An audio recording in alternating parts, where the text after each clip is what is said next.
Menjadi penghuni surga adalah dambaan setiap manusia di muka bumi ini. Di dalam surga berisi kenikmatan dan kebahagiaan yang tidak pernah terbayangkan oleh manusia. Surga ini menjadi tempat kehidupan umat muslim yang taat dan patuh kepada Allah Subhanahu wa Ta'ala. Tahukah sobat muslim, orang-orang seperti apakah yang dirindukan surga? Berdasarkan Al-Quran dan hadis, ada 4 golongan manusia yang dirindukan surga. Mari kita simak hingga selesai.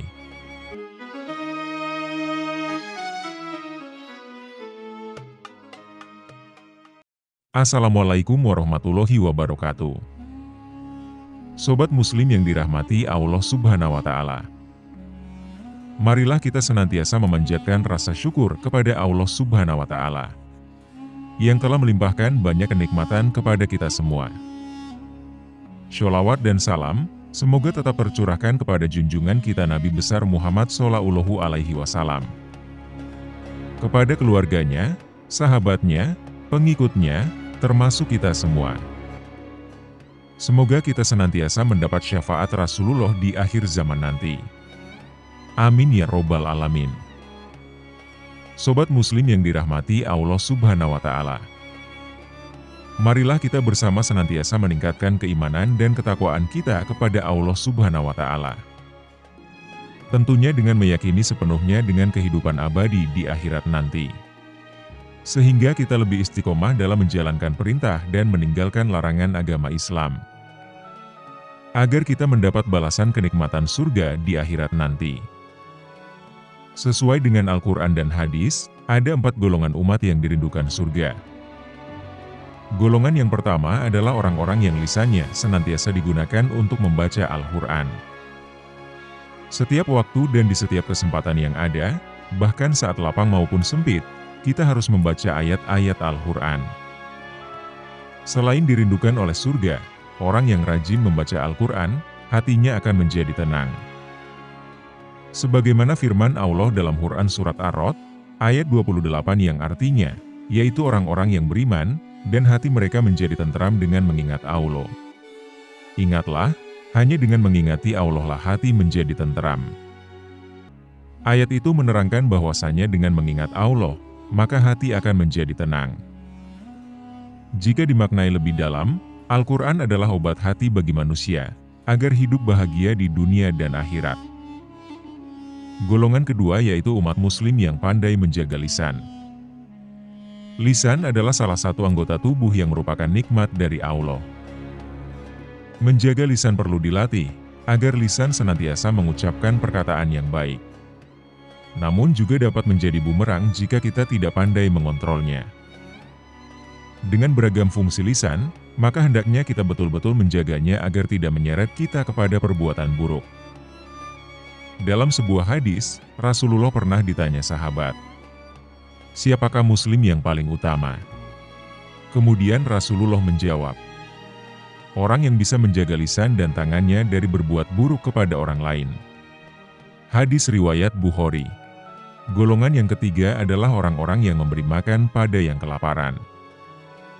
Dalam sebuah hadis yang diriwayatkan oleh Tirmidzi, Rasulullah Shallallahu Alaihi Wasallam bersabda yang artinya, siapapun mukmin memberikan makan mukmin yang kelaparan, pada hari kiamat nanti Allah akan memberinya makanan dari buah-buahan surga. Siapapun mukmin yang memberi minum mukmin yang kehausan, pada hari kiamat nanti, Allah akan memberinya minum dari minuman surga. Siapapun mukmin yang memberikan pakaian mukmin lainnya supaya tidak telanjang, pada hari kiamat nanti Allah akan memberinya pakaian dari perhiasan surga. Hadis riwayat Tirmidzi. Dalam hadis lain juga dijelaskan, barang siapa yang memberi makan kepada seorang mukmin hingga membuatnya kenyang dari rasa lapar, maka Allah akan memasukkannya ke dalam salah satu pintu surga yang tidak dimasuki oleh orang lain. Hadis riwayat Tobrani. Sebagai umat Islam, sudah seharusnya kita saling berbagi kepada sesama yang membutuhkan. Bersedekahlah dengan ikhlas, bersedekah jangan menunggu kaya, kita bisa bersedekah dari hal-hal kecil. Yang penting keikhlasan kita agar mendapat pahala surga dari Allah Subhanahu wa Ta'ala. Orang yang dirindukan surga yang keempat adalah orang yang berpuasa di bulan Ramadan.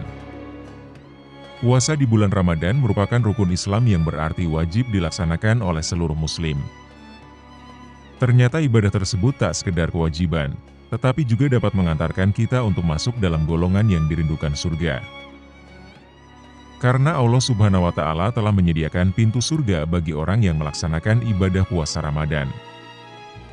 Sebagaimana dijelaskan dalam sebuah hadis, Rasulullah bersabda, sesungguhnya di surga ada pintu yang dinamakan Ar-Rayyan. Orang-orang yang berpuasa, pada hari kiamat masuk dari pintu itu.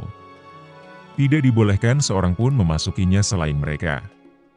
Lalu dikatakan, di mana orang-orang yang berpuasa? Mereka pun bangkit, tidak ada seorang pun yang masuk kecuali dari mereka. Ketika mereka telah masuk, pintunya ditutup dan tidak seorang pun masuk lagi. Hadis Bukhari dan Muslim. Dari 4 golongan ini, tentunya juga berdasarkan hadis Nabi yang diriwayatkan oleh Ibnu Abbas yang berbunyi, surga merindukan 4 golongan, yaitu orang yang membaca Al-Quran, seorang muslim yang mampu menjaga lisannya untuk tidak menyakiti orang lain, muslim yang memberi makan orang lapar, dan muslim yang melaksanakan puasa di bulan Ramadan. Hadis riwayat Abu Daud dan Tirmidzi. Semoga dengan memperbanyak amalan baik dan ibadah kita yang kuat, kita semua digolongkan menjadi umat yang dirindukan surganya Allah yang penuh kenikmatan. Amin ya robbal alamin. Semoga bermanfaat, dan tentunya bisa menambah keimanan dan ketakwaan kita kepada Allah Subhanahu wa Ta'ala. Terima kasih. Assalamualaikum warahmatullahi wabarakatuh.